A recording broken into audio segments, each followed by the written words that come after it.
Guys, welcome back. Welcome back. Today, we are pivoting because we were due to interview someone and they are not here. So here is But we Jillian. are. But we are. And we roll with the punches. Jill, who is the executive producer of this show, thank God keeps us in line. And we already had a episode lined up of what we were going to talk about. So here we are. We did. Here we are. All right. So you want to give the listeners a little taste of what we're going to get into and Yeah, we're going to talk about connection today. I know there have been seasons in our lives where we felt invisible, whether it's been in our jobs, our homes, our friendships, marriages. I think today we're talking about what it really means to connect and be seen and why that matters, especially in leadership. I really liked this quote from Brene Brown, which I feel like she is the leader in connection in that space. Mhm. And I really liked this quote to kick us off. I define connection as the energy that exists between people when they feel seen, heard, and valued, when they can give and receive without judgment, and when they derive sustenance and strength from the relationship. Listen, I feel like I do maybe one of those well at a time. I'm just gonna be honest, I okay? mean, So that middle part of giving and receiving without judgment, I'm gonna tell you has been a struggle lately. I'm actually finding that I'm, in fact, a very judgmental person. well, to make someone feel seen, heard, and valued all in the same breath, It's a lot. It's a I'm full-time not job. sure I do I'm not sure I do all 3 of those things. Listen, I think I can do that for my clients. I think I can do that for the families that I'm working with.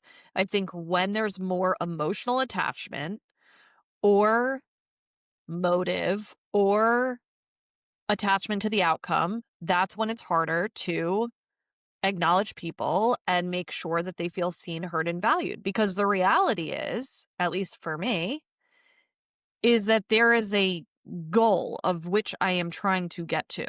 A couple things with that. One is, as people may or may not know, or can pick up on this from the previous episodes, we are problem solvers. So connection is an opportunity to allow the person to just be where they are and not give them a solution. That is a problem with being a helper. It's really hard. It is really hard to get out of that and just say, "Okay, I'm gonna sit here." Even my body language can't do it. I'm just trying right now. I'm like, "Okay, let's let's put myself in a position where I am just going to sit here and listen." And also let you have your process. But it's interesting because we can do that with a client. I know, but it's so uncomfortable with others. Why?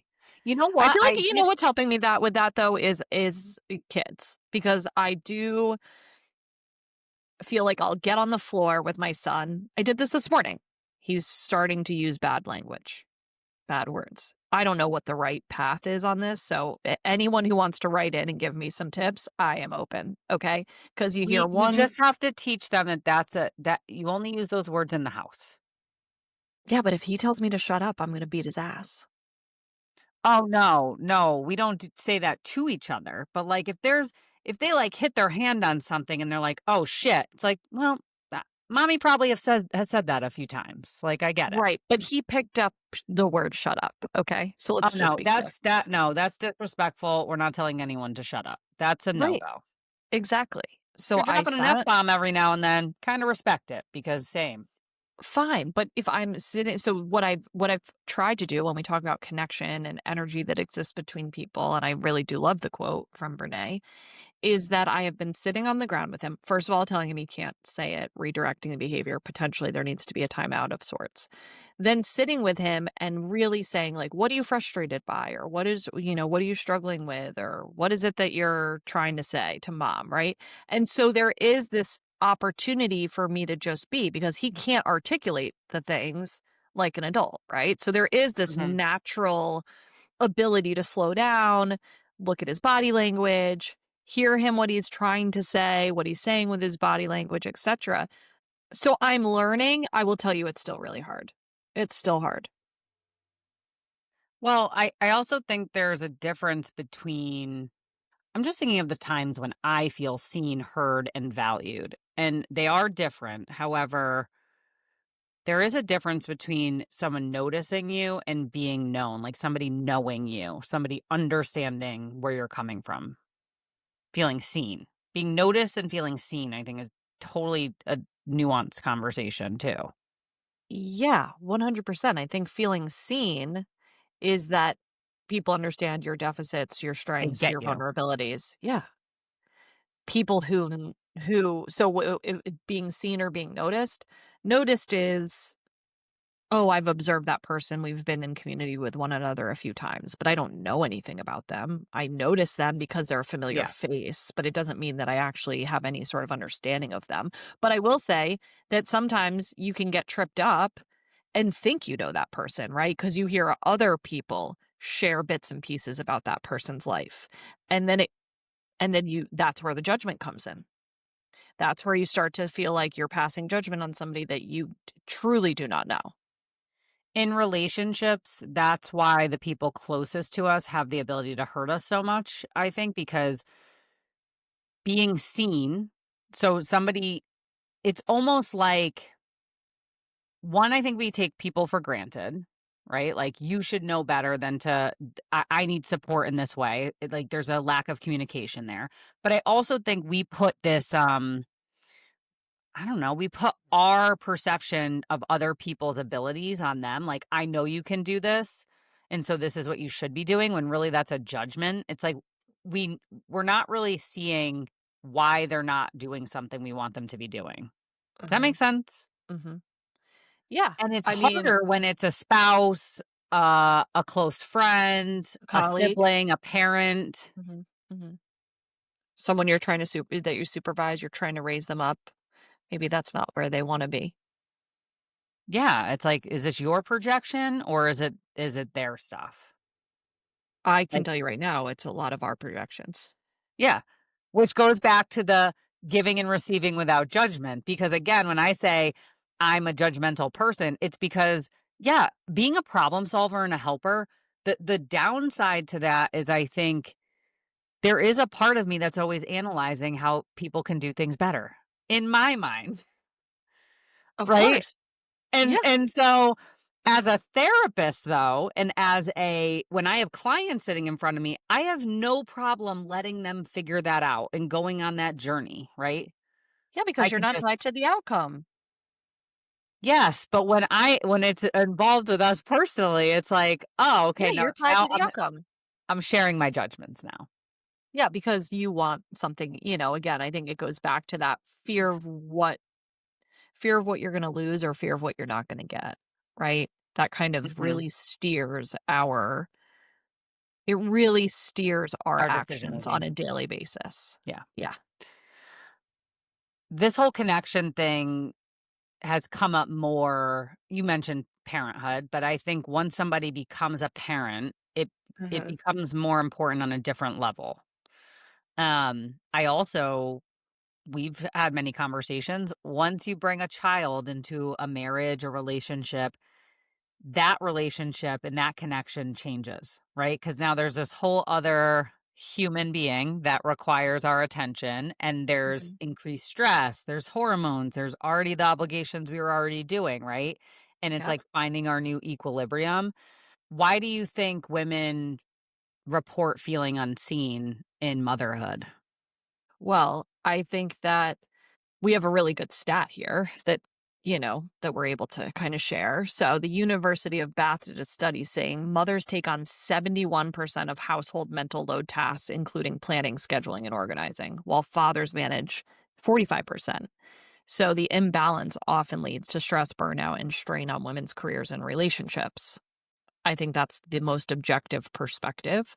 I do think that for me, why I think I had this interaction last night. I was sitting at the dinner table and I was just more relaxed and wasn't planning and just was really, really tired and very, very spent from a long day.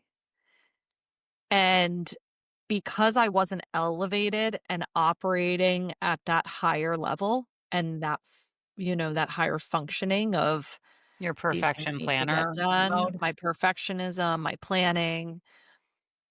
My husband was very interested to see, like, what was wrong with me. Was I okay?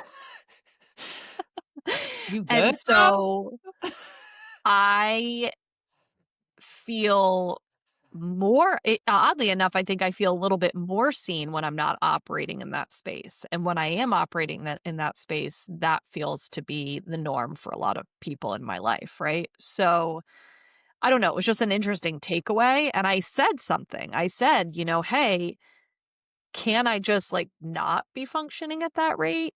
You're always actually a little annoyed that I'm functioning at that rate, and now I'm not, and you're confused. So, what about that level of functionality makes it feel comfortable and normal in our house?"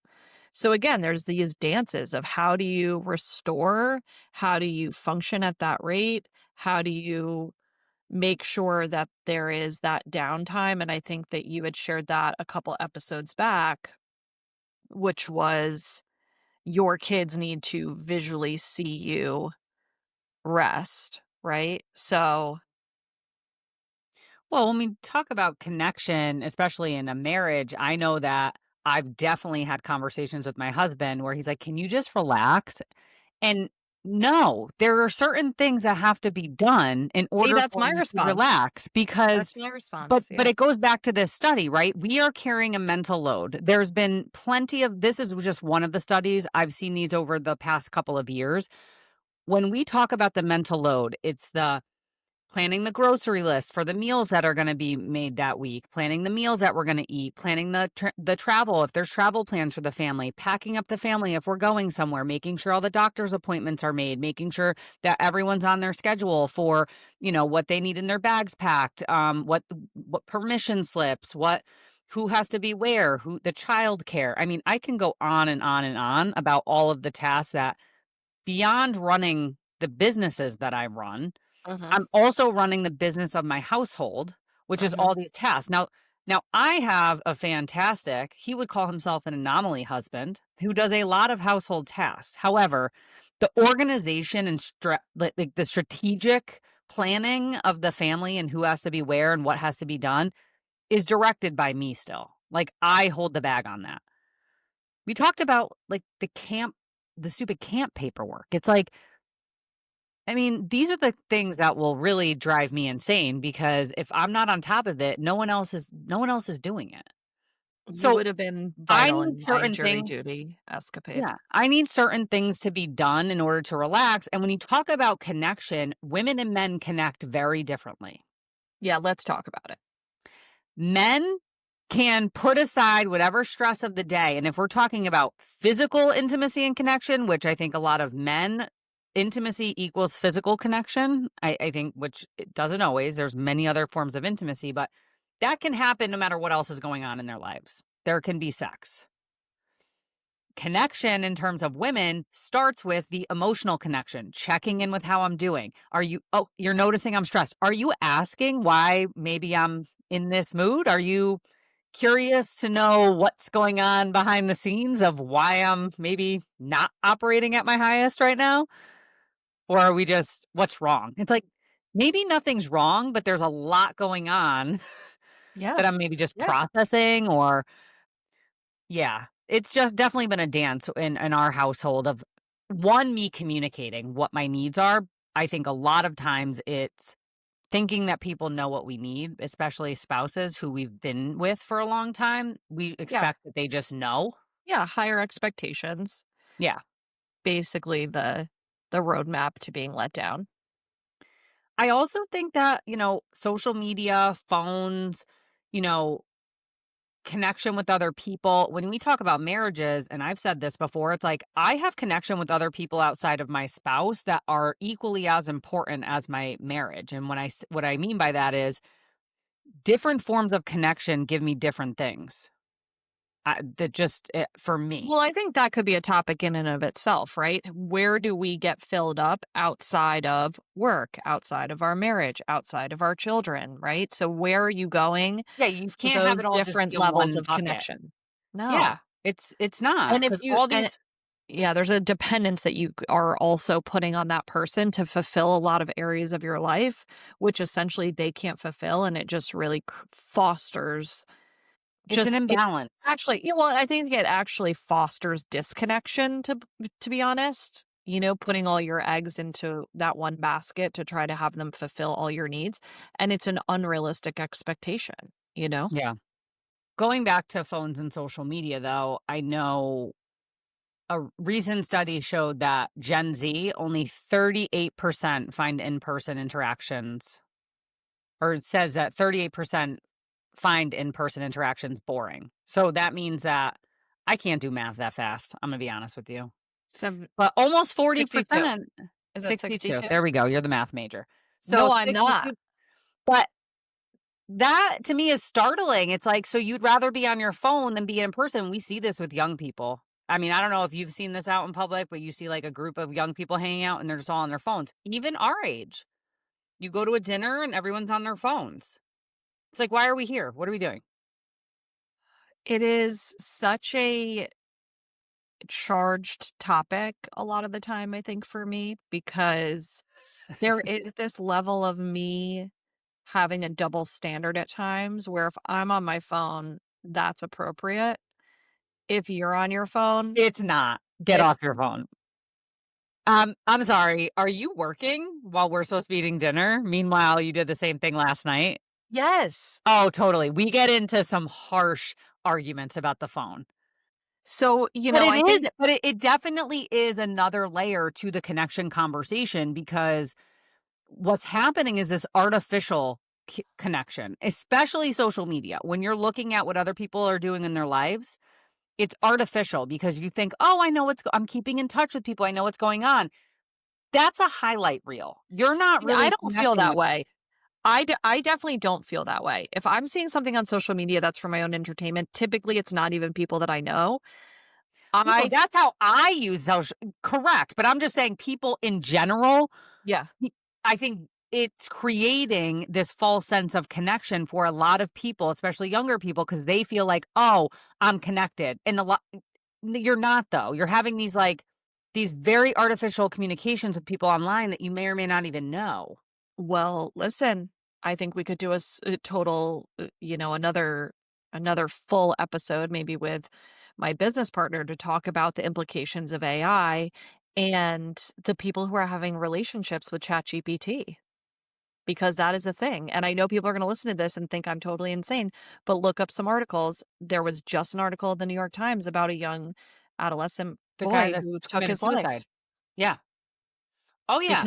Because of, basically Went to confiding chat. Yes. his suicidal ideation to AI. Mhm. So there are, I know that may be hard for people to hear and know that AI is going to change how people connect, already is in other countries, and the phone will become more and more a playground for folks to find false connection and intimacy. So, I Well, think that there's also this element too to social media that, in order to, when we talk about connection, is that you are looking at something where it feels more appealing to people when they see the grass is a bit greener on the other side, right? You're seeing dating shows, you're seeing these glamorous relationships, these glamorous families, and everything is basically making you lean towards, "Oh, I don't have enough," or "I don't have enough connection," or "My connection doesn't look that way," right? So it really lends itself to isolating you more and more from pouring into that yourself and drawing and looking at, "Well, what's wrong with my current relationship," or my current connections. So again, it really creates this false narrative that takes you away from how individuals get more connected. One of the biggest challenges as a therapist is the loneliness factor, is solving that for people. In 2023, the Surgeon General came out with a report saying that we are currently in a loneliness epidemic. 36% of adults overall report feeling serious loneliness, 61% of young adults, and 51% of mothers with young children. That is startling. Why does that matter? The reason why it matters is that social isolation and loneliness actually increases your risk of heart disease, stroke, dementia, depression, anxiety, and premature death. So, compared to obesity and smoking, which is a huge issue in our country, loneliness is actually the number one risk factor for you dying early in your life. Mm. The longest study, and I'm gonna misquote this because I don't know the actual name of it, but the longest study that's ever been done, longitudinal study, which is across decades of people and what factors influenced how long they lived. The number one thing that influenced somebody's longevity in their life wasn't smoking, it wasn't what you ate, it wasn't what you exercised, it was how many social connections you had in your life. So interesting. So, we are really, I mean, for the Surgeon General to come out, and also in other countries, I know when we met with Justin, he had mentioned this. In other countries, they're Yeah, doing something about this. It right. is a serious problem, and when I meet with clients and I talk about their social connections and who, they may live with people, but they don't feel they're not seen in their own houses. They're not seen Mhm. by their spouses. They're not seen by their partners or their parents. There's no real connection going on. And it's interesting because I recently had a conversation with a parent and I was like, "Oh yeah, school just started." And I was like, "Oh yeah, like my daughter was telling me about XYZ and this is what's going on in school and um this and that and the other and this happened." And the parent was just kind of looking at me like, "Oh, my daughter doesn't tell me any of that." And Mm. to me, I was like, this is just par for the course. Part of it is because I'm interested in these things. I'm Well, asking the invite the questions. conversation in. Right. Right. Yeah. It doesn't mean it's always easy. I get brushed off sometimes. I mean, she's 10, but there's like a tween element there. And but you have to work at this connection is my point. I think if we just allow the phone, the iPad, the TV, whatever to just to take over the social connection piece versus like having that connection with the people in your house. How many parents do you meet with sometimes that don't even know what's going on with their own child in their own house? Mhm. They don't Mhm. know how much their child's struggling, and they live with them. Well, we see that a ton. I mean, so, I don't talk all that often about what my work is in in the day to day outside of the podcast, but I own a behavioral health consulting firm that essentially helps families reconnect. It's called Yes Family Consulting, and we're a boutique firm that essentially helps families reconnect after ruptures, crisis, challenges, just overall how to engage with one another and look at the entire system. So when we really think about how to connect, that's really taught through the family system. And if your family system intergenerationally has struggled with that level of transparency, connection, invitation to having dialogue at the dinner There and table yeah. or having, actually a treatment center many years ago did a really great marketing blitz that said, I hope I don't misquote it, but it was something along the lines of talking about drugs over the dinner table, right? And it was kind of in your face and a bit catchy, right? And the purpose of that was to say, what are we talking about at the dinner table? Are we talking about how the weather was, or are we actually talking about the things that matter, the risks that are available to children, the challenges that they're having, the lack of courage they have in certain situations, and also talking about their wins, right? What is being celebrated? I loved when Megan Jarvis came on and she talked about celebrating her son and how upset she was that he didn't celebrate himself, right? So if Yeah. we're not taught to celebrate one another and we're not taught to be courageous, as Justin mentioned last week, or vulnerable, as many women share from that lens, then it really makes those things challenging. And so if you really want to have open dialogue, you have to understand how to ask those open-ended questions, and you really need to lay the groundwork and be the conduit for the other person, right? Mhm. They're not just if you are not opening that up, it is going to be hard for somebody to come to you with that information or those challenges. Do you how does this translate into leadership and work for you? Like, can you show up as your full self to work? I think I've had a hard time, at periods of my life, but for the better part of the last decade, I feel pretty confident that I show up very similarly in all areas of my life. In friendship, in work, with family, almost to a fault sometimes where I could ease off the gas a little bit at home or in in communication with my friends. I think a lot of that has to do with that whole problem solving mentality, and sometimes my friends or my partner or my children or my family or my siblings are not asking for that, right? And a lot of what I've had to do in leadership role has been problem solving on any given day. If you want to be in leadership, you have to understand that that's primarily your role is to problem solve. Mhm. And so I think that that has at times hindered my ability to connect in other areas, but being able to walk into a room and show up authentically and take up space and feel confident in that, I will say that at times, in my life that was more challenging. It hasn't been challenging in like I said, probably in about, I don't know, 8 to 10 years ish. Well, I feel like there's definitely a thin line between showing up as your full self in a performative way. What I mean by that is kind of leaning in to connection with people in a false sense where it's like not really genuinely who you are, but you know that that's how to connect with other people.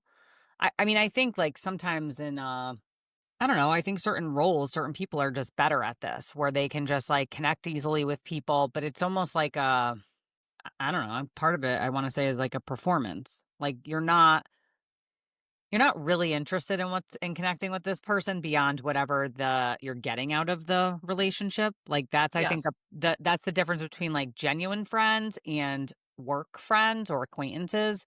Um and I've talked to people about this. I think our field's one of those things, but I think this goes into all fields where you're around the same people probably in circles. And Mhm. it's like there's some people that I see often. I don't know that I would consider them friends though. Well, I think a couple things, right? When you think about friends, I actually saw an interview that Mel Robbins just did. She was top of mind for the last couple of days. And the woman she was interviewing saying that women actually turn over friends every 7 years. And then immediately I was going to text you and be like, are we going to be okay? I think it's been But longer than 7 years, but it has. We've made it over the threshold. But there is this level yeah, but there's of seasons to season. friendships. Yes. So I really believe that if I'm in community with you, I can probably have a certain level of vulnerability. I can remember a couple weeks ago, I went to a breakfast, okay? And I went with my two neighbors who I know, but I wouldn't say I know them on the level I know some of my other, close friends or friends in recovery. Because the reality is when you're in recovery from substances and alcohol, You know way too much about some of these people. you just have Like, way more knowledge num around first time you meet somebody, you're like, "Whoa, I didn't that's crazy," but it's not crazy when you're in recovery. You're just these stories are just flying all over the place. So it's like we I know think each other in a different right. way. And I think the best way to describe that is that oversharing is very normal in that setting, okay? Typical. Very typical to talk about the gritty moments, right? Not having a place to live, being, at parties with people you didn't know, engaging in risky behaviors. All of those things are very status quo, especially in 12-step communities and around the other That's individuals that are recovering. That's how I show up as my full self at work is making obscure comments that reference Same, my past, okay? I'm same. like, "Yeah, well, crack was Yep. fun." I mean, at one With point, yeah, until it in wasn't. front yeah, and you're saying that in front of the medical director, and they're like, "Whoa, what just" "Are you okay?" It's like, "I am now, yeah." So so when we think about that though, and we think about that overshare, which doesn't really feel like an overshare in that setting. So a couple weeks ago, I go to breakfast with these 2 women, and these are the women who, you know, go to the country club and play tennis midday and, have had careers in their life as well and now are stay-at-home moms, and that is also subsequently their, a career. We know that. It takes a lot of work to be a stay-at-home mom. And so while their kids are at school, they're, have coffee, have breakfast, whatever. I will tell you what happened in that moment was that I thought I was oversharing, and what actually was brought up was a level of connection and vulnerability between women who probably don't have that push all that frequently in their interactions. And so when I walked away, I started realizing that that ability to engage people and have them feel seen, heard, and not Valued. judged and valued is actually my superpower, right? And that people will start to share things that then they'll text me later and say, I have no idea why I shared that with you. That happened not that long ago with an ed consultant that I met with. She goes, I have no idea how I ended up sharing all that with you, right? So there's this I will s ability. that happens to me too. Now that you say that, I there is some natural ability to make people feel seen and heard, to share these things. I My husband often I have to tell him to not talk to people when we go places because he'll just engage with everybody. I I think he thinks I'm just kind of like a bitch and don't wanna talk to people, but what I've realized over the years is to protect my energy, I can't talk to people because they end up telling me things. It's like I have therapists written on my forehead, and I've talked to other therapists who have the same thing. But people, I'm talking grocery store attendants, I'm talking the waiter, the waitress. I mean, offering information. I don't what's happening here? I don't want to know this. And what am I supposed to do with this? Cuz I'm trying to relax over here. Well, what a full Um circle moment, because when we really started out this episode, we thought that we weren't really doing that well. Seems like we are. Maybe we are. If we had our husbands on, I feel like there would be a discrepancy though. I feel like there would. I feel like we're thriving after, we were able to come full circle here. I I think what we're hearing is we are healed. Yes, exactly. We're healed, and that's I all mean, everybody needs to know. yeah, that's pretty much it. I Yeah. don't know if there's much else to talk about around this. Well, just some practical tools about how to be seen and help others feel seen. Ask better questions than "How are you?" I think this goes back to the whole conversation with your children, right? How you're asking questions makes a difference. "How was school today?" "Good." "What are you gonna get? What are you gonna get out of that?" What did So So let's talk about that. what I do a lot of times is, Bring a little specifically with my MI, children, bring a little motivational interviewing into the episode. specifically Go with ahead. my kids, I will say, "What was your favorite thing about today?" And then I'll usually do like, "What was your worst part of the day?" Or "What made you sad today?" Or "What made you happy?" Or "What were you proud of?" I try to open the, lines of communication that way. I get the best intel and information from my kids before bed. That's when they wanna spill the beans. So when my daughter told me this week that she has to practice being a big girl and going to bed on her own as a 5th grader, I was like, probably not. Probably still gonna come into your room and lay with you for a little bit because I need that intel, especially now. Especially I this need week. that information. I'm gonna need that information. Well, I will tell you that this is also a good takeaway for your leadership role. So if you are supervising individuals, what I Yes. will tell you, people will come into your office. You will supervise them. You will get little to no information. They will not come prepared. So, in order, because they will expect you as the supervisor to be the one pulling that information out. And so, what I tended to do was say, hey, tell me a little bit of what's going well. Tell me about a face down moment this week or this month, however frequently you're meeting with them, that you really were able to, you know, problem solve, find a solution to, and where were the areas that you really struggled that you got stuck and you needed support, and who was that support from? So again, it opens up the dialogue to not just give these one word answers. I mean, look, I'll tell you from my own experience as a young girl, right? I can I can vividly remember every conversation with my parents when I was really going through challenging times, and they would sit there and they would say, "How are you?" And I would say, "I'm fine." That was my go-to response. I will tell you that I was not fine. And so I didn't know how to articulate what was going on. I didn't know how to articulate the challenges. No.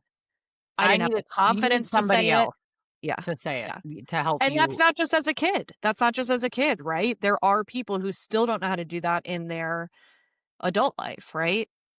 In the workplace, in their home Yes. life, in their marriage, you know? I just had the opportunity to show up for someone who's really struggling and trying to find out how they can walk with more of their voice, you know? So again, fine is not maybe we need to go to the feelings wheel as And we if talked you're about with Justin. accepting Yeah, if you're accepting fine as a response from a team member or a child, it's like, well, you may be a little bit in denial then if you're really believing that things are just fine. Mhm. Probably not. Okay. Also, don't wait for perfect timing to share your truth. I'm guilty of this where I will mull over in my head how I'm gonna say something to somebody. I'll go to other people for I'll walk it through, I'll walk the tape through, and, like, 9 times out of 10, if I just said what I needed to say instead of worrying about the other person's response or Mhm. my response to the person's response or how usually the fear is, "How are they gonna receive this?" But if I just share my truth and are confident in that, it's like I can take away all this time worrying and being anxious about it versus, like, this is an opportunity for connection and just kind of Yes. reframing it, which Yes. I've gotten a little bit better at more recently just because I don't wanna waste time anymore. Mhm. Yeah, and This then is asking for, connection when you have protected yourself and are trying to hide. I think that you also have to be in tune with, or at least I do, I have to be in tune when what is it that I'm not receiving that I need, and am I blocking myself off from that because I'm in fear, right? So, check-ins with yourself, right? Because the Yeah. accountability really starts with you. Practice honest listening and not fixing. Mm. Mm, we talked a lot about this today. Yeah, that's my hard part. Yeah. Any other ones that you have? Any other practical tools about being seen? And I guess I would also add communicating what your needs are, like what helps for you to be seen and feel seen. And sometimes that means sitting with yourself to figure that, like what you just said, sitting with yourself and figuring that out first. Yeah, I think when I really think about when I feel the most seen, observed, connected, it typically starts with me. How clear am I? How present am I? And then am I able to understand that the love and th- you know, the other people in my life pouring into my cup?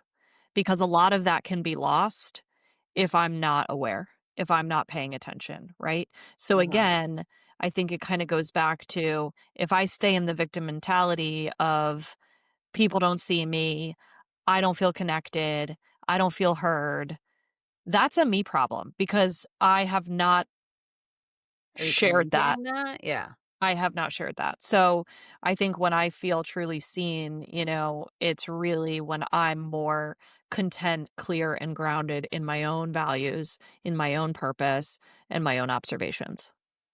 totally. What's our You're taking the permission slip you're today? taking the permission Ah, slip today. ah, you totally. I was trying to give it to you. Mm. The permission slip is to create a moment of connection with someone in your life. That's it.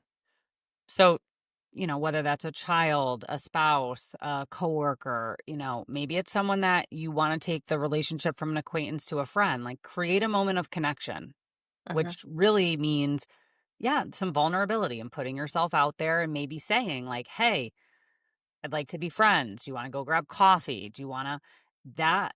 is definitely a hard part about in motherhood, specifically as your children get older, that part of that 7-year stat that you gave with friends switching over, I believe is parenthood because your kids, you end up being friends with your kids, Yeah, people in your sure. kids like world. Circle. And Mhm. that changes, right? Yeah, right. But it's like we used to say this all the time in the recovery community, right? About having a mentor or sponsor or somebody, right? Like you're not it's going to be awkward. It's going to be like asking somebody out on a date. It's the same Mhm. thing with a friend. It Yeah, could be the same with a family member that you want to get closer with. It could be the same totally. with maybe an older child that you've grown distant from. Like if you're trying to create connection, there's going to be an awkward moment where you're just going to have to put it out there and be like, "Hey, I feel like we've drifted apart. I'd like to reconnect. Hey, I'm feeling alone. Do you mind hanging out?" Hey, like there's going to be a moment of vulnerability that's going to feel like, I don't Yeah, want to do but this. the opposite isn't looking too hot, you know? So No, it's not. So, and so that is my permission slip to create connection with someone else this week. and I think too, for those that may be listening that feel like they struggle with that, again, ability to write in to our email address, comment on the episode, DM us with your questions. This is not something that happens overnight for any of us, and we're happy to be a support and give you more tips and tricks along the way that have worked for us. Thanks for tuning in. Until next time.